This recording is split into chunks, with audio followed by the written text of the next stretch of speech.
वृंदावन में राज करे राधे गोविंदा। वृंदावन में राज करे राधे गोविंदा। श्री वृंदावन में रास करे राधे गोविंदा। वृंदावन में रास करे राधे गोविंदा। भज राधे राधे राधे राधे राधे गोविंदा। राधे राधे राधे राधे गोविंदा। भज राधे राधे राधे राधे राधे गोविंदा।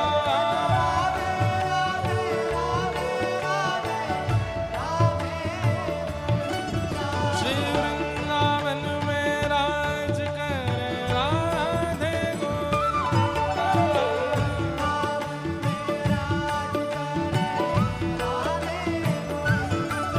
श्री वृंदावन में रास करे राधे गोविंदा।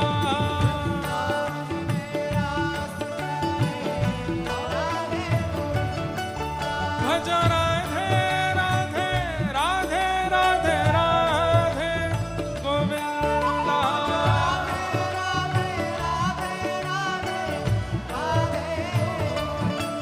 भज राधे राधे राधे राधे राधे गोविंदा।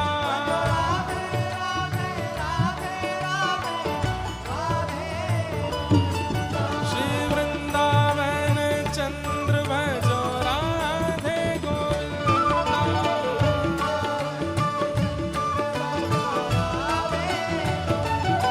प्यारे राधा रमण लाल भजो राधे गोविंदा।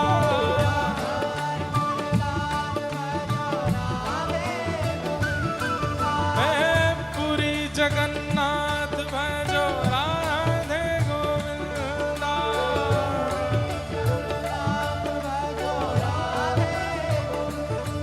हे राधा गोपीनाथ भजो राधे गोविंदा।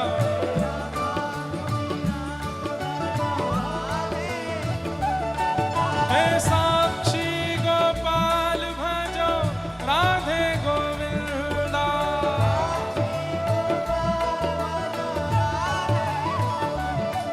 हे साक्षी गोपाल भजो राधे गोविंदा।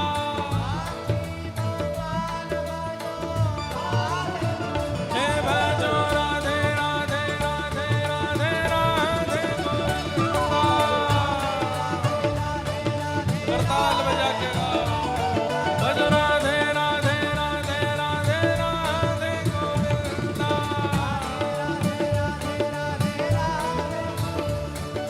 पुरी जगन्नाथ भजो राधे गोविंदा। हे मेरे जगन्नाथ भजो राधे गोविंदा। जय जगन्नाथ जय जगन्नाथ। जय जय जगन्नाथ जय जगन्नाथ। हे भजो राधे राधे राधे राधे राधे गोविंदा। भजो राधे राधे राधे राधे राधे गोविंदा। भजो राधे राधे राधे राधे राधे गोविंदा। भजो राधे राधे राधे राधे राधे गोविंदा। जय जय श्री राम। जय जय श्री राम। जय जय श्री राधे।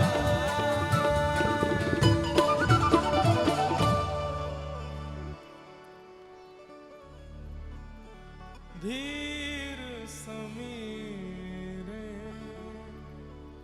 यमुना तीरे बसती बने बनमाली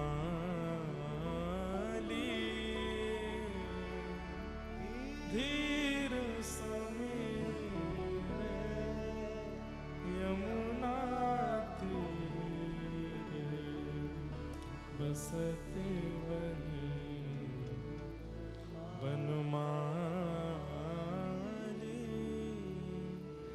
श्री जगन्नाथ महाप्रभु की, बलभद्र सुभद्रा मैया की, नीलचक्र की, सुदर्शन जी महाराज की, नीलाचल धाम की, महोदधि समुद्र नारायण भगवान की, साक्षी गोपाल की, टोटा गोपीनाथ की, खीर चोरा गोपीनाथ की, सब संतन की, सब भक्तन की, सब विप्रन की, 84 कोस ब्रजमंडल धाम की, गिरिराज धरण की, श्याम सुंदर श्री यमुने महारानी की,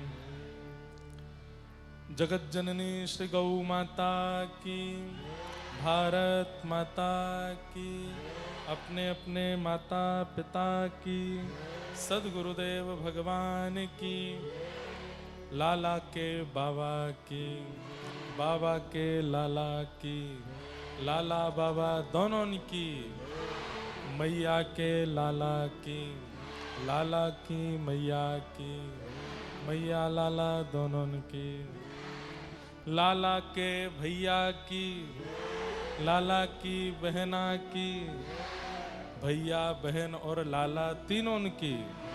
जय जय श्री राम। नमः पार्वती पतये हर हर महादेव। श्री राधा गिरधर लाल की। परम मंगल में परात्पर अखिलेश्वर अकारण करुणा वरुणालय भक्तवांछा कल्पतरु तड़िद्वित विनिंदित पीतांबरधारी श्री जगन्नाथ महाप्रभु की शब्दमयी प्रतिमूर्ति हम आप सबके मध्य में विराजमान श्रीमद् भागवत महापुराण को बारंबार प्रणाम। आज हम सब पर कृपा करने के लिए श्री जगन्नाथपुरी धाम से स्वयं महाप्रभु जी की आज्ञा से श्री मही प्रकाश मठ के पूज्य मठाधीश स्वामी श्री शुभानंदपुरी जी महाराज पधारे हैं। आपको बारंबार वंदन, बारंबार प्रणाम। महाराज जी का आश्रय और प्रेम जब जब पुरी जाते हैं तो प्राप्त होता रहता है। साथ ही श्री जगन्नाथ भगवान के सिंह द्वार के बिल्कुल सामने, ऐसा कह दें तो कोई अतिशयोक्ति नहीं, सुबह उठते ही महाप्रभु जी का सबसे पहला दर्शन भी आप ही करते हैं और महाप्रभु जी सबसे पहले आपको ही देखते होंगे। ऐसे राधा वल्लभ मठ के परम पूजनीय प्रातस्मरणीय श्री रामकृष्ण दास जी महाराज भी पधारे हैं। महाराज जी को भी बारंबार प्रणाम। महाराज जी की कृपा से हमको गत वर्ष ठाकुर जी की रथ यात्रा का मधुर दर्शन हमको हुआ था और अब आप लोग मित्र बनाते हो उन लोगों को जो उल्टे सीधे काम करवा में, आप मित्र बनाते हो उनको जो आपको रात रात भर घुमा में, गानों पर नृत्य करा में, उल्टा सीधा खिला में पिला में। हम ऐसों की सन्निधि में जाते हैं, ऐसों से मित्रता करते हैं जो जगन्नाथ भगवान के समीप ले जाते हैं, रथ यात्रा में ले जाते हैं, स्नान यात्रा में ले जाते हैं। हमारे सारे धामों में ऐसे महापुरुष ही हमारे संबंधी हैं। इन्हीं से हमारा संबंध है, इन्हीं से हमारी मित्रता है, इन्हीं का ही शिष्यत्व है। और उसकी कृपा ऐसी होती है कि आप प्रोटोकॉल लगवाइए, प्रधानमंत्री आवास से बड़ी बड़ी जय को लगवाइए, तब जाके आपको दर्शन होगा। पर हम तो ऐसे आचार्यों की सन्निधि में रहते हैं तो इनकी कृपा से हमको दर्शन हो जाता है। ठाकुर जी का खूब सामीप्य मिल जाता है। तो ऐसे हमारे पूज्य संत चरण पधारे हैं। आप सबके आगमन से आज ये कथा मंगलमयी हुई, खूब आनंद का अवसर है। मंच पर विराजमान विप्रवृंद, समस्त गंधर्वजन, हमारे कथा के मनोरथी यजमान परिवार और आप सभी श्रोता भाई बंधु, सबको जय श्री कृष्ण, जय सिया राम, जय श्रीमन नारायण, जय जय श्री राधे, जय जगन्नाथ। बड़ी कृपा महाप्रभु जगन्नाथ जी के पावन सानिध्य में हम आप सब लोग ठाकुर जी का मधुर कथा रसामृत पान कर रहे हैं। आज ठाकुर जी का सकाल धूप वेश, सकाल धूप वेश है, जो कि प्रतिदिन होता है। इस वेश में महाप्रभु जगन्नाथ जी प्रसाद पाते हैं। तो उस भाव से आज महाप्रभु जगन्नाथ जी का श्रृंगार हुआ है। और आज तो प्रारंभ में कथा में आते ही श्री बलराम जी ने ऐसा घूंघट किया है। अच्छा, इसके पीछे अर्थ क्या लगाओगे आप? दाऊ दादा क्यों घूंघट कर रहे हैं? दो बातें हैं, ध्यान से सुनना। जब नई नवेली बहू घर में आती है ना, तो वो घर के बड़ों के सामने सिर ढकती है, कई जगह पर थोड़ा पर्दा भी करती है। लेकिन कई बार ऐसा होता है कि बहू बैठी है, बड़े आ जाते हैं, तो बड़ों को पता है कि बहू देख नहीं पाई है, बेचारी सिर नहीं ढक पाई है, संकोच में आ जाएगी, तो बड़े ही घूंघट कर लेते हैं। बड़े ही थोड़े से ऐसा भाव रखते हैं। अब आप सबके मन में पता नहीं क्या भाव आया, हमारे मन में तो ये भाव आया कि स्नान पूर्णिमा आने वाली है, महाप्रभु जी का मधुर स्नान होगा, इतनी सुंदर कथा, इतने सारे वैष्णव, तो ठाकुर जी तो आ ही रहे हैं रोज कथा में, बलराम जी भी आ रहे हैं, सुभद्रा जी भी विराजमान हैं, ब्रजवासी भी आ रहे हैं, सब आ रहे हैं। आज शायद कथा में श्री जी आई हैं, इसलिए बलराम जी ने घूंघट किया, दाऊ दादा ने घूंघट किया। अच्छा, ये भी ना कथाएं करते करते, वैष्णव भाव में रहते रहते ऐसा हो जाता है कि आपके सामने परिस्थिति कैसी भी आ जाए, आप उसमें भी एक लीला का दर्शन कर लेते हो, उसमें भी एक लीला का अनुभव कर लेते हो। संसारी व्यक्ति हर परिस्थिति में संसारी बात ही करेगा। यहां से उतरे, नीचे गिरे तो पैर में फ्रैक्चर हो गया, संसारी व्यक्ति क्या कहेगा? देख के नहीं चल रहा था, किसी ने गाली मुझको दी थी इसलिए गिर गया, या फिर वहां पर ऐसा था वैसा था। लेकिन आध्यात्मिक व्यक्ति क्या कहेगा? बहुत दिन से भाग दौड़ कर रहा था, आराम कर नहीं रहा था, तो ठाकुर जी ने घेर करके कही चल आराम कर, कछुदना पड़ो रहे बिस्तर पर, उठना नहीं है। वैष्णव हर परिस्थिति में भगवत लीला का ही अनुभव करता है, वो किसी भी प्रकार से संसारी भाव की योजना नहीं बनाता है। अब मंदिर में पूजा कर रहे हैं, आरती बुझ गई, तो घर के लोग ओहो कुछ अनर्थ होने वाला है, कुछ गलत होने वाला है। ये नकारात्मक सोच संसारी लोगों के दिमाग में ही आती है, भक्तों के चित्त में नहीं आती। भक्त के चित्त में क्या आता है? जैसे हम आरती करते हैं, अगर आरती बुझ जाए, जैसे आरती कभी हवा लग के या कोई एसी चल गया, फैन चल गया, कहीं से कुछ बुझ जाए, तो मन में क्या, और मूल बात भी यही है, क्यों बुझती है? ठाकुर जी कुछ संकेत कर रहे हैं कि अभी मेरो पेट भरो ना है, तेने भोग पहले ही उठाए लियो, मुंह को भूख लगी है, ने और पवा। आरती करके फिर ते भोग लगाए थे, एक भाव। दूसरा भाव, ठाकुर जी का श्रृंगार किया है, लेकिन वो श्रृंगार ठाकुर जी को चुभ रहा होगा, वो इतना प्रिय नहीं लग रहा है। हम लोगों को तो केवल सजाने से मतलब होता है, ये तो मतलब ही नहीं होता कि ठाकुर जी को प्रिय लग रहा है कि नहीं, उनको चुभ तो नहीं रहा। कई बार श्रृंगार ठाकुर जी को कष्ट दे रहा होता है, तो संकेत रूप में ठाकुर जी ऐसे दिया बुझा देते हैं, वो सुनो श्रृंगार ठीक करो हमारा, हमको सुख नहीं मिल रहा है। कई बार जल झारी नहीं रखते पास में, ठाकुर जी को जलपान के लिए। अब कई लोगों के ऐसे ही भाव होते हैं, भगवान को कहां भूख लगती, कहां प्यास लगती। प्रेम लक्षणा भक्ति करते हैं तो हर व्यवहार ठाकुर जी के साथ में होता है, और प्रेम लक्षण भक्ति नहीं है तो फिर ठाकुर जी परमात्मा है, ना उनको भूख लगती, ना उनको प्यास लगती, ना उनको नींद आती, ना वो सोते, ना वो जागते, ना वो हंसते। लेकिन यदि उस परिस्थिति में आप ठाकुर जी को ले गए तो ठाकुर जी फिर आपको भी भूखा प्यासा रख दें और आप फिर रोने लगे, नाथ मेरे पर दया नहीं कर रहे हो, तब ठाकुर जी कहते हैं आप हमको परमात्मा मानते हो, परमात्मा पे इतना टाइम नहीं है कि आपका पेट भरे, आपको भोजन करावे, आपकी प्यास की चिंता करे। जब तुम मुझे परमात्मा मानते हो, ना खाने, ना पीने, ना सोने, ना किसी व्यवहार वाला समझते हो, तो फिर मेरे पास इतना समय भी नहीं कि मैं तुम्हारी चिंता करूं, पूरा ब्रह्मांड है मेरे पास। तो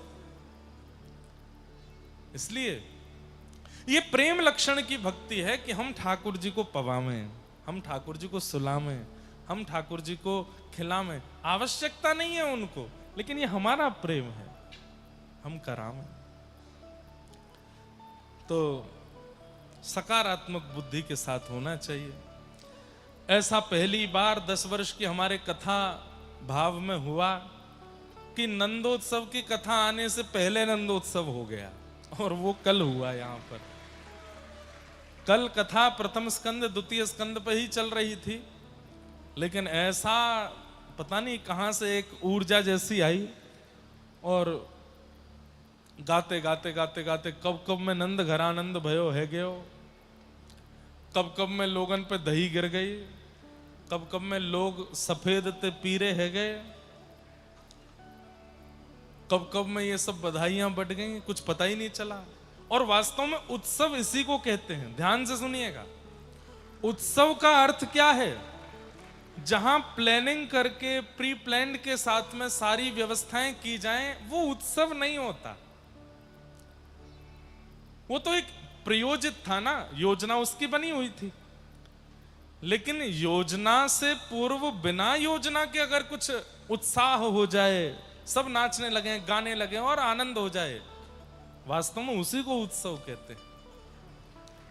अच्छा देखो, योजनाओं से जो हम प्रसन्नता प्रकट करते हैं उसको सुख कहते हैं, लेकिन बिना योजनाओं के जब व्यवस्था बन जाए और सब आनंद सुख में आ जाए तो उसको आनंद कहते हैं। तो कल वास्तव में आनंद हो रहा था। ब्रजवासियों को विश्वास नहीं था कि नंद बाबा के यहाँ लाला होएगा, लेकिन जैसे ही लाला हेवे की खबर आई तो सब ब्रजवासियों के लिए वो प्रयोजित नहीं था, वो नियोजित नहीं था, वो अचानक हुआ। तो सब ब्रजवासी नाचने लगे, गाने लगे, आनंद करने लगे। कल ऐसा ही कुछ हुआ था कटक में। नहीं तो मेरा स्वरूप ऐसा है कि कथा कितनी भी पीछे चल रही हो, मैं पूरी कथा करके ही नंदोत्सव करता हूं। लेकिन कल मन हुआ कि अब कर ही दो, अब मन हो रहा है कि बस हो जाए। और कल खूब आनंद हुआ, आप सब लोगों ने खूब सुख लिया, खूब आनंद के साथ में हमने नंदोत्सव कल खूब भाव से मना। आज फिर मनाएंगे, लेकिन आज दही नहीं उछालेंगे। कल बीच में एक जगह अर्थिंग भी आ गई थी, मुझे लगे मैंने कि पैर में लग क्या रहा है मुझे। फिर जब 2-3 बालक इधर उधर गिरे, अरे मैंने कहा भाई ठाकुर जी ने कोई बहुत बड़ी घटना नहीं होने दी। 1-2 बालक थोड़े से गिर गिरा गए थे तो चिंता तो मुझे हुई कि कुछ दिक्कत तो नहीं, लेकिन फिर बाद में फिर उठ के सब नृत्य करने लगे, सब आनंद करने लगे। तो ठाकुर जी ने सब मंगल में किया। वैसे ये विचार योजना सब जगह जहाँ पे भी उत्सव होता है बना लेते हैं कि कहीं कोई तार कटा ना हो, कोई दिक्कत ना हो। एक तो संख्या इतनी आने लगी, हमको कभी कभी लगता नहीं था कि इतनी संख्या आएगी, पर अब आने लगी है तो व्यवस्थाएं संभाल पाना कई बार थोड़ा मुश्किल तो होता है। मेरा मन बहुत होता है कि मैं सबके बीच में जाके उत्सव करूं, आनंद करूं। कल हमारे पैर में, रात में मैं गिन रहा था, कम से कम 13 नाखूनों के निशान हैं। माताएं बहनों का तो बस नहीं चलता, नहीं तो धोती पकड़ के नीचे फेंक दें मुझको। कितना भी बैरिकेटिंग लगा लो, रेलिंग कर लो, हम तो उत्सव इसलिए मनाते हैं कि सबको आनंद आवे। लेकिन दधी काना जब होता है ना, तो मुझे धोती के ऊपर रस्सी बांध के आना पड़ता है, कहीं कोई खींच ना ले, नहीं तो मेरा नंदोत्सव हो जाएगा। लेकिन एक जगह कहाँ हैदराबाद में कथा चल रही थी, तो वहां राधाष्टमी का उत्सव, राधाष्टमी पड़ी थी कथा में। राधाष्टमी वाले दिन एक माताजी लटक गई मेरी धोती से, और मैं उनको कहूं माँ आपको बिल्कुल नहीं लग रहा कि मेरे साथ क्या हो जाएगा? बोले नहीं नीचे आओ हमारे। अरे मैंने कि मैया तेरा हाथ जोड़ूं। भाई लोग भी हमारे बड़े प्रेमी हैं, लेकिन भाई लोग समझते हैं कि बेचारे महाराज जी धोती पहन के आए हैं। लेकिन खूब आनंद आता है, खूब सुख मिलता है। हम लाल जी का हर वर्ष जन्मोत्सव करते हैं, हमारे लाल जी का जनवरी में। उसमें मैं मंच पे 2 घंटे बस कथा करता हूं, फिर तो पूरे दिन नीचे ही बैठा रहता हूं। सबके संग नाचेंगे, सबके संग। इस बार हमारे लाल जी का ब्याहुला हुआ था बरसाना में। एक 1.25 लाख लोग थे बारात में। इतनी बड़ी बारात नहीं देखी होगी कभी, इतनी बड़ी बारात। मतलब जहां से प्रारंभ हुई थी वहां से कथा स्थल, जो उत्सव स्थल था, वो लगभग 3-4 किलोमीटर था। और जब मुझे पता चला कि रथ प्रारंभ हुआ, जब हम लाल जी को लेके निकले, तो बोले सबसे आगे वाले तो पहुंच गए। सोचिए कितनी लंबी बारात थी। और 95% सारे बच्चे थे। बच्चे मतलब